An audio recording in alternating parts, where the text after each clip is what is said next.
বন্ধুরা স্বাগতম। সবাই কেমন আছেন? নিশ্চয়ই ভালো আছেন। আজকে আমি আপনাদেরকে নিয়ে যাব আমার একটা প্রিয় জায়গা, বলতে পারেন শেকড়। শেকড় ওয়ান কাইন্ড অফ, কারণ শেকড় বলতে বোঝায় তার জন্মস্থান বা আদি জায়গা। তো সেরকমই, সেটা হচ্ছে আমার ফরিদপুর সুগার মিল। এখান থেকে আসলে আমার একদম ছোটোবেলা থেকে শুরু করেছিলাম থাকতে। সো অনেক কিছু ওখানে, অনেক স্মৃতি রয়ে গেছে। একদম প্রথম লাইফের অনেক বন্ধু, প্রিয় মানুষজন ওখানে ছিল। প্রথম স্কুল, প্রথম বন্ধু। সো আমি মাওয়া হয়ে সুন্দর সুন্দর জায়গা দেখতে দেখতে যাচ্ছিলাম মাওয়া এক্সপ্রেস হাইওয়ে দিয়ে। আসলে খুবই অস্থির লাগছে, খুবই এক্সাইটেড। আসলে ওখানে কী অবস্থা এখনও আমি জানি না। প্রায় 33 বছর পরে আমি সেখানে যাচ্ছি। সো আমি খুবই খুবই এক্সাইটেড। সো আমি ওখানে গিয়ে আমার পুরাতন জায়গা, স্মৃতি আপনাদের সাথে শেয়ার করব। যাচ্ছিলাম, ভিডিও করলাম, আপনাদের সাথে শেয়ার করলাম। দ্যাটস ওয়াই আসলে এই ভিডিওটা দেওয়া আপনাদের জন্য। সো হোপ আপনাদের ভালো লাগবে।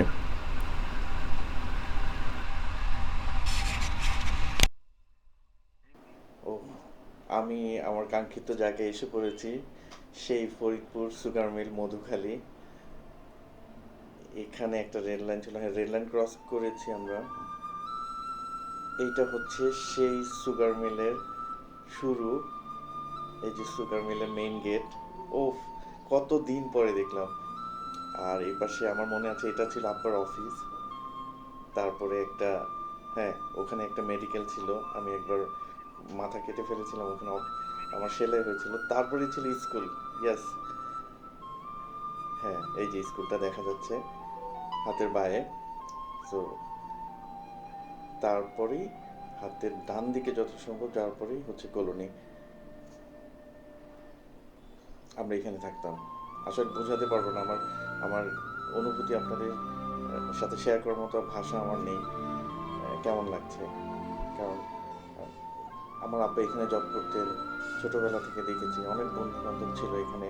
এটা অফিসার্স ক্লাব।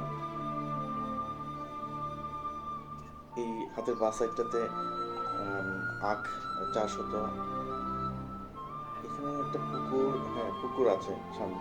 এটা একটা মাঠ ছিল, এখানে আমরা খেলাধুলা করতাম। নারকেল গাছগুলো অন্যরকম। আসলে আমি, এই যে পুকুরটা, হ্যাঁ হাতের বাঁদিকে। আসলে আসলে এই ফিলিংসটা বোঝানো যাবে না, বাট পুরো ডিফারেন্ট লাগছে। আগে অনেক লোকজন ছিল, এখন একদমই মনে হচ্ছে নিষ্প্রাণ, চুপচাপ, কেউ নেই এখানে। তো এইটা হচ্ছে আমাদের বাসা ছিল। আসলে কি ফিলিংস হচ্ছে আমি বোঝাতে পারবো না। যারা সুগার মিলে জব করছে, যাদের বাবা মা যারা ছিল, আমরা যারা ছিলাম ছেলেমেয়েরা, তারা দেখলে অনেক স্মৃতি মনে পড়ে যাবে, ইমোশনাল হয়ে যাবে। সো আমরা থাকতাম এই নিচতলা বিল্ডিংটাতে। এই পেয়ারা গাছটা ছিল, আমার এখনো মনে আছে।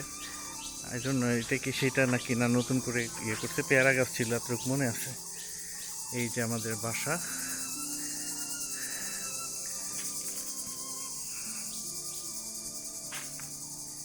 ভিতরে মনে হয় কোনো মানুষ নাই, কেউ থাকে না। আর এখানে উপরে রেকুয়েল আপা থাকতো এতটুকু মনে আছে। এই পাশে থাকতো মঞ্জু ভাই, মিনাজ ভাই এবং হিরো, আমার ছোটোবেলার প্রথম বন্ধু হিরো। এখানে থাকতো এই বিল্ডিংয়ে, এই পাশের ফ্ল্যাটে। দোতলায় থাকতো সুবর্ণা আপা, লুবনারা। আর তিনতলায় যত সম্ভব মনে আছে রূপা, নিপা, জেবা, এরা থাকতো। তো ভিতরে একটু দেখি। আসলে প্রায় আমি 33 ইয়ার্স পরে আসছি। আমরা আমার যতটুকু মনে হচ্ছে 1988 সালে আমরা এই বাসা ছেড়ে চলে গেছিলাম, মানে ঢাকা চলে গেছিলাম ট্রান্সফার হয়ে।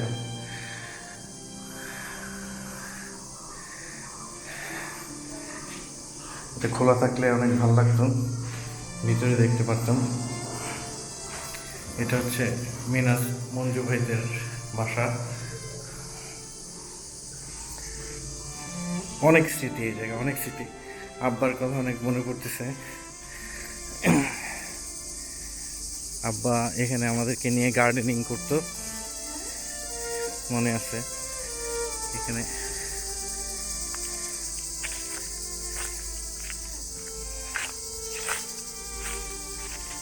পিছনেও পিছনে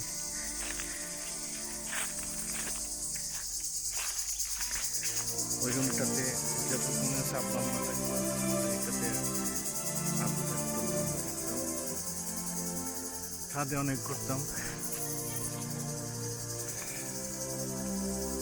আসলে এই ফিলিংস বোঝাতে পারবো না কেমন লাগতেছে। আপনারা যারাই সুগার মিলে ছিলেন তারা বুঝতে পারবেন।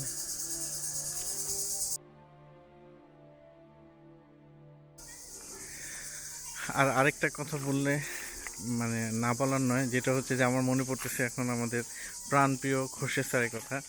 আমার লাইফের প্রথম টিচার ছিল আমার খোরশেদ স্যার। আমাদের সাথে এখনও যোগাযোগ আছে। উনি চরম ভালো একটা মানুষ, অসাধারণ একটা মানুষ, যিনি কিনা এখন পর্যন্ত তার স্টুডেন্টদেরকে ভুলেন নাই।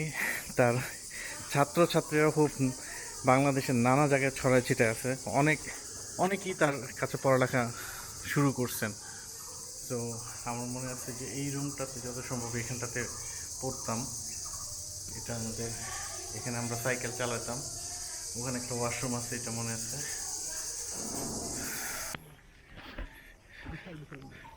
আচ্ছা, আমরা এখন আমাদের বিল্ডিংয়ের পাশের বিল্ডিংয়ে আসছি। আমার কাজিনের ফ্রেন্ড মিজান ভাইয়ের সাথে এখানে পরিচয়। না না, ওনার আব্বা এখানে জব করেন, উনি এখানেই থাকেন। ওনার উনি যেটা বলছেন এই বিল্ডিংয়ে এখন আর কেউ থাকেন না। আর এই বিল্ডিংয়ে ভূত থাকে, এখানে কেউ থাকেন না।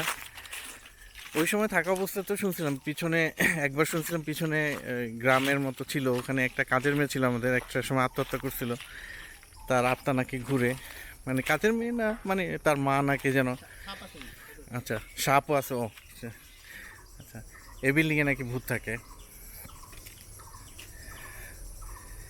থাকতেই পারে যে অবস্থা। আর এটা হচ্ছে যে জিএম সাহেবের বাংলো, যেটা যতটুকু আমার মনে আছে ওদের সাথে কথা বলে বুঝলাম। এইটা এখানে জিএমরা থাকতেন, তৎকালীন জিএম যারা হতেন এই বিল্ডিংটাতে থাকতেন। মাঝে মধ্যে আসার সুযোগ হতো, এখানে অনেক সিকিউরিটি থাকতো মোটামুটি।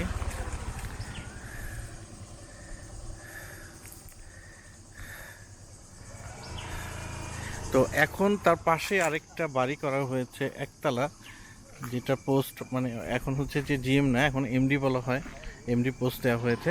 তারা এই পাশের বাড়িটাতে থাকেন।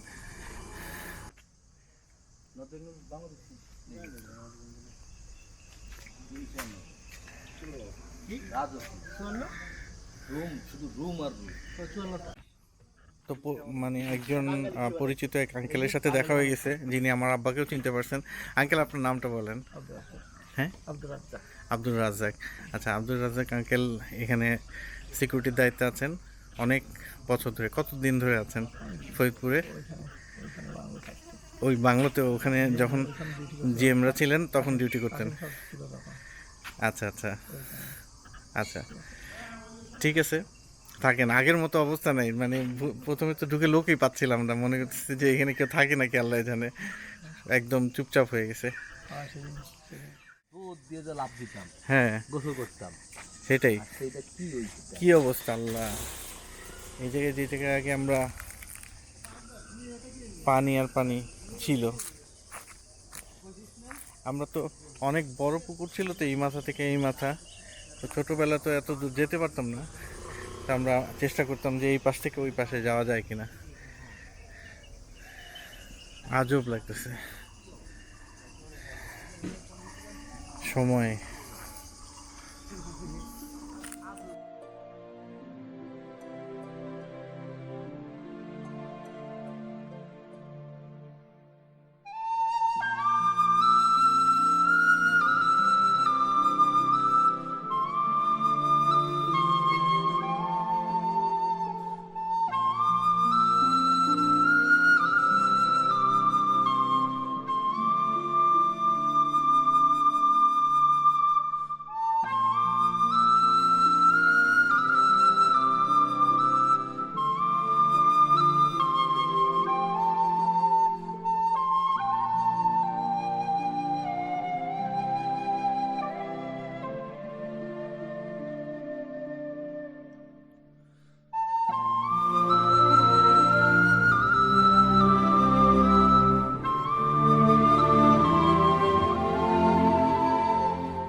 আমরা এখন এসেছি মধুখালী এই মঠের কাছে।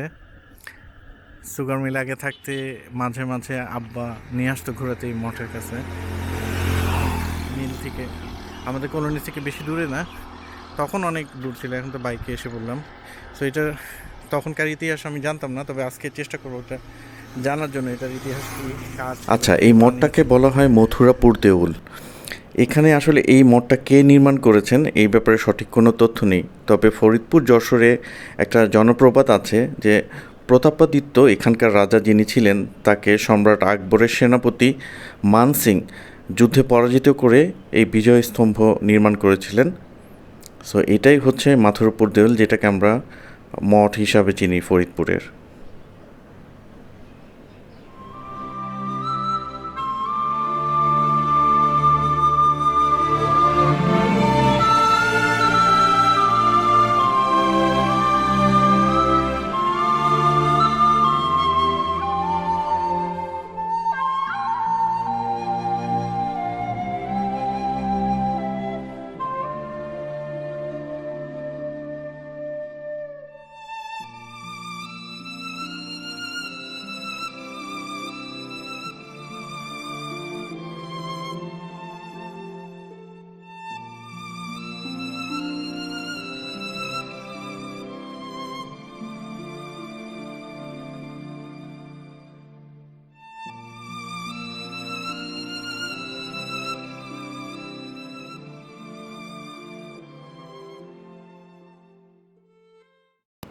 বন্ধুরা, ভিডিওটা যদি ভালো লাগে তাহলে অপেক্ষা করুন দ্বিতীয় পর্বের জন্য।